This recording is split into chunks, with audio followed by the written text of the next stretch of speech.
Welcome to Realtors Roulette. Join Nichole, Elisha, and John as they uncover untold stories, insider tips, and hidden truths about real estate. Get ready to enjoy this episode coming to you from the beautiful Qu'Appelle Valley in Saskatchewan.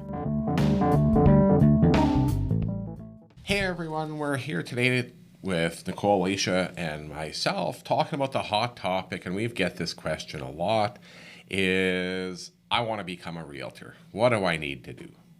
So there's a pros and cons list that we've all kind of kicked around, our own selves being, all of us have 20 years in the market, and so we're looking for podcast ideas. We figured this was one that would be well listened to and hear from us in the industry. So, Elisha, tell us, what are your pros of being a realtor? Well, when I got into real estate, I wanted to do it kind of as a part-time gig while I was waiting for my kids to begin school. So my kids were small, I think 3 and 4 years old, and they weren't quite in elementary school yet. And I thought I would kind of do it. I could be home with them and have a flexible schedule and then get full-time into real estate by the time my kids started into elementary school. It didn't work that way for myself. I found it to be the opposite. In fact, pack the kids into the car, put on at the time we had those TV sets, those little portable TVs, and go show real estate all hours of the day and night. So it was a good, fast-paced career, and I got right into it right away when my kids were small. So. Yeah, I think it's just, we get this question all the time. I think you really have to be a self-starter. I know a lot of people are made for self-employment and a lot of people aren't, right? You basically have to motivate yourself every day to get out there and do a lot of things. You're put in front of a lot of strangers all the time and different situations. So you have to really be willing to put yourself out there and really willing to bunker down and work at it. I always tell people, if you're going to get your real estate license, you're in it for 5 years before you're probably going to build up a clientele. And it is a very, very competitive market. So you have to put your best foot forward in those first 5 years. Be prepared. I know everybody thinks you're just going to be rolling it in, but those first 5 years are tough. I even moving back to Saskatchewan after having my license for 15 years, had to reestablish myself. And it's a lot of work. I think it's a super dynamic industry, though. It's a lot of fun. And I think that you do get to reinvent yourself, come up with some new ideas. Marketing is so fun, and so many different times in my real estate career have I, reinvented what I want to do. And you're self-employed, so you do get a lot of the benefit of being driven, being able to learn and develop your skill sets, and it's a dynamic career and a lot of reward. I know for myself, it was the inconsistent paycheck. I know the year that I got into real estate, within a year or two, I was just got married after I got into real estate, and it's tough to budget. You're working with maybe not much reward, and wondering how is it going to come together. Commission-based sales isn't for everyone because you don't have that consistent paycheck, and the budgetary part of it is tough. And you have, like John's saying, you have monthly expenses. So whether you're making money or not, every realtor is licensed under a brokerage, and that brokerage charges you a fee to be licensed with them, plus your monthly fees through our Saskatchewan Real Estate Association, marketing, photos. So you are out of pocket every month for funds, regardless if you're making. Right. You have to obviously continue to work whether you're receiving funds or not. So that's something I don't think a lot of people realize, that you are self-employed as a realtor, but you also pay a fee to hold your license with a broker. And I relate. A lot of people ask, and I say, you know what? Commission-based sales, real estate is, you're maybe not stepping up, but like Nikki was just saying, your fees are that much, and a lot of people who've asked myself to become an agent, I've deferred to say, try something that has commission-based sales. So I don't know, maybe it's car sales or hot tub sales or something. I don't know. Alicia's kind of smiling when I say that, because she might have been one of the ones that I said to try that. But it's a lot. Real estate's a big commitment because the education is that much, and yeah. And even doing something in the industry, like Elisha was a paralegal at a law firm prior to coming here, and I always say, like, she's probably the one that understands contracts in her office the best, because she had that step where she was dealing with real estate contracts all the time. Like, John's done a lot of builds himself, so he's got a lot of knowledge on construction, the same as myself with my brother being a home builder. But it's not just take the course and then jump into the market. Like, there's a lot to know, and the course is just a very minor part of what you're going to learn. Like, there is a lot to know there. We have people that maybe are a home inspector for years and then besides become a realtor, but there's it's very diverse. Like, there is a lot of things that you need to know, and there's no one that's really educating you on it. You're kind of educating yourself as you go, and I don't think a lot of people realize that. It's there's a lot to learn. So this job, you have a variety of different work to do. Tell us, John, what does a typical workday look like for you? I like to roll earlier in the morning. Do you? Right. So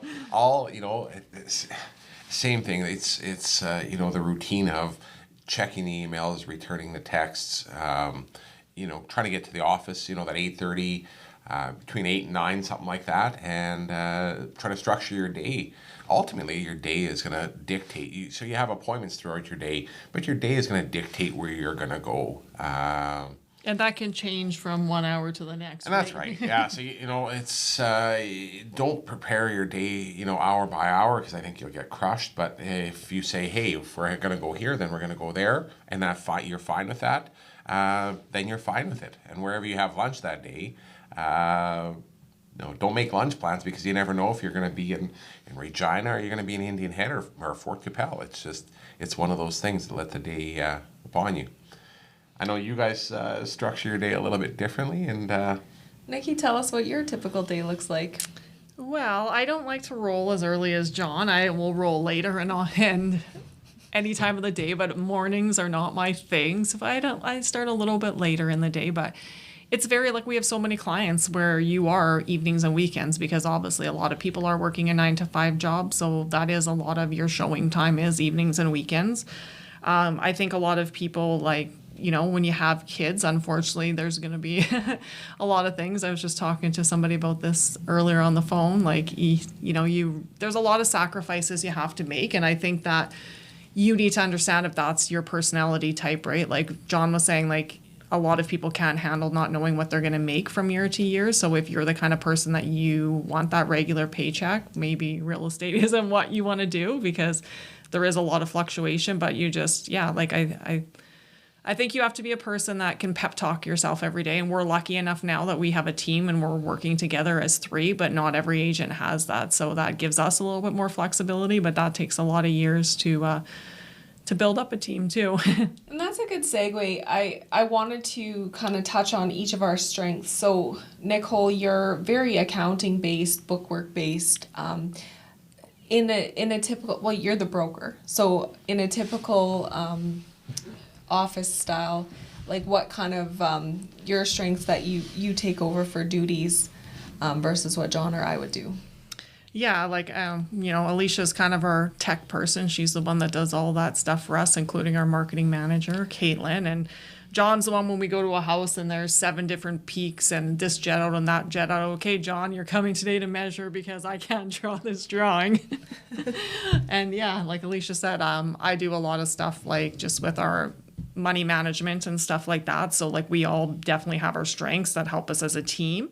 And that's one of the things, I was lucky enough in my last broker too to be in a team. And I think that's huge too, finding the right people you can work with, because being on your own can get pretty taxing some days when you never get that break or somebody to lean on or watch your stuff if you're not around. So yeah, it's a very, very diverse diverse career. Like it's every day is not like the next day.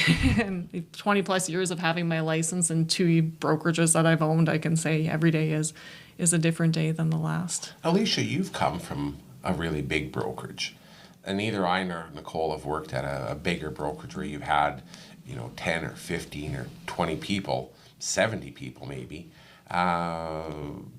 Talked about that a little bit, the pros and cons of that. Well, I spent the first 9 years of my career I think there were 75 of us in our brokerage, and it was different in the fact that there was more people but less. Everybody was kind of out for their own selves, where right now in our boutique type 3-man brokerage, we have a lot more cooperation and we have a lot more trust. And when I go away, I know that you guys are going to look after my clients like they were your own. And so you have a lot more peace of mind that you can count on your team. It was great to network. It was great to build those relationships, get that rapport going with a lot of agents. They had, bigger events and team building things and monthly sales meetings. If you wanted to attend, you could. If you didn't have to. They had really good training at the brokerage that I started with. And it helped me on my way. I found that as a new agent, I could kind of talk myself up, saying that I came from such and such amount of sales in my brokerage, and I could count on the brokerage statistics to kind of boost my own where I felt I lacked as a new agent. But I really, really enjoy having just the 3 of us as a team, and I wouldn't trade it for the world. So you're saying that you'd rather take our monthly awards that we actually make up over what they have? Yeah, we make our own awards, right? Some of us. Yeah. Well, I just kind of think, if you want to get into this business, you kind of have to decide too. Like, we have a very niche market. You got to decide what are you good at. Like my niche is acreages and farms. That's what I specialize in majority. John and Elisha do a lot of lake stuff. I do some lake stuff, but not as much as them. And then we each kind of have our towns that we specialize in. But I think it's like, you need to find what you're good at and stick to it, and don't think you can do everything, because every market is different, every town is different. So you kind of have to find what you're good at. And I don't do condos, like that's my thing. Some people specialize just in condos. So that's another thing too, is finding like what you're good at and where's basically your sphere of referrals going to come from. Be happy. The thing of it is you have to like people. If you don't like people, putting yourself out there. You have to. You have to want to help people. You want to do the podcast or you have to want to. And that's what I like. I like meeting new people. I like hearing new stories. I like, it's, and when you run into them 6 months or 5 years down the road, and they've grown and they've had kids and they've had, they've retired. It's a nice feeling. It's a really nice feeling. Yeah, definitely the aspect of helping people through their, transactions and watching their lives unfold and how they grow as people. That's really rewarding, and I love that. I love that part of the career. Awesome. Would anybody want to kind of share a challenge that they found? I myself having a younger family, making plans for me when my kids were younger. Now they're older and really nobody cares if I don't come home for supper, if I don't make it home for lunch. But previously, when you have young kids and you're missing the soccer game, you become spiteful. And I know I went through that phase, and I was like, man, I just wanted to be there, but you have to put, you want to make money or you want to do that sale.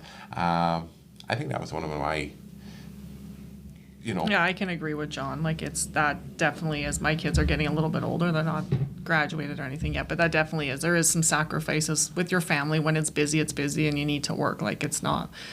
Yeah, and that season, sometimes, you miss a lot of things, unfortunately. It's just, it's life, right? That's got to be a sacrifice that you're willing to make. Yeah, I think my biggest, the emotional challenge of when I became commission sales and I no longer had a paycheck, for sure. It was definitely a roller coaster of emotions to get up in the morning and go to work and not know when you're going to get paid again or if you're going to get paid again, and just keep on going to work. That was the stress and the emotion for me when I first got into the business. And you roll with it, and as you build your career over the years, you kind of learn how to budget a little bit. And not roll into that line of credit every January. And I think the challenge is too, you're dealing with, sellers or buyers, and they're going through their own stages in life. And then, you're helping them guide through that too. We do a lot of different challenging scenarios, and you have to be able to take those emotions of buyers and sellers and kind of navigate them through the process. And sometimes that can be a challenge as well. And so to end kind of on a higher note, can anybody share the story of a mentor that helped you when you got into the business? When you started in real estate, did you have someone that kind of... I didn't really until I went, I was selling real estate in Alberta, and I ended up actually thinking about buying an office in Alberta. And I knew this one girl in Peace River, and she was young, and I was like, yep, I'm going to approach her, and we're going to become a team, and we're going to buy this office, and we're just going to... And together we just jived. She was my mentor in terms that she was the one that liked doing all the paperwork, and I was the one that liked being out and showing. So it worked good with us. But again, she had her strong points and I had my strong points, and we worked together as a team. But she did teach me lots.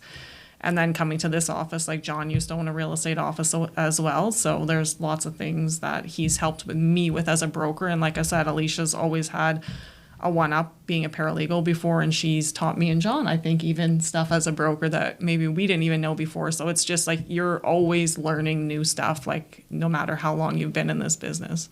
And I think for myself, when I joined you, just to find that partnership, as I always was a lone duck before I came to your office, I found friendship and mentorship and partnership when I joined with Authentic.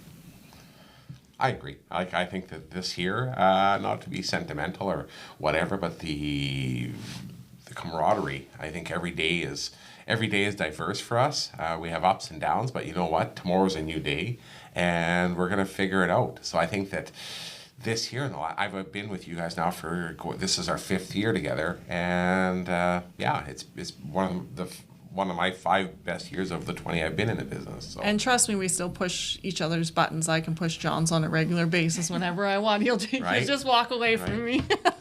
But and that's what it is. It's there's always a laugh to be had, or you turn somebody's screws, or and you listen to each other's families, and that's what it is. So. Hopefully that helps the listeners out. I don't know. I don't think there's no 2 stories that are ever the same. I think that we're all blessed to have this career.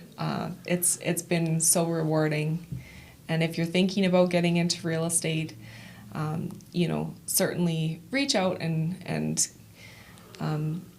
touch base with an agent that you're close with, and kind of get the ins and outs from them. Offer to buy them lunch and hear their stories. And guys, thanks for tuning in again, and we look forward to having you back next time we're on. Thanks guys. Everyone. Thank you for tuning in to Authentic Realty's podcast. Follow, review, and share this episode to spread the knowledge. To connect with your favorite local realtors, call 306-695-HOME.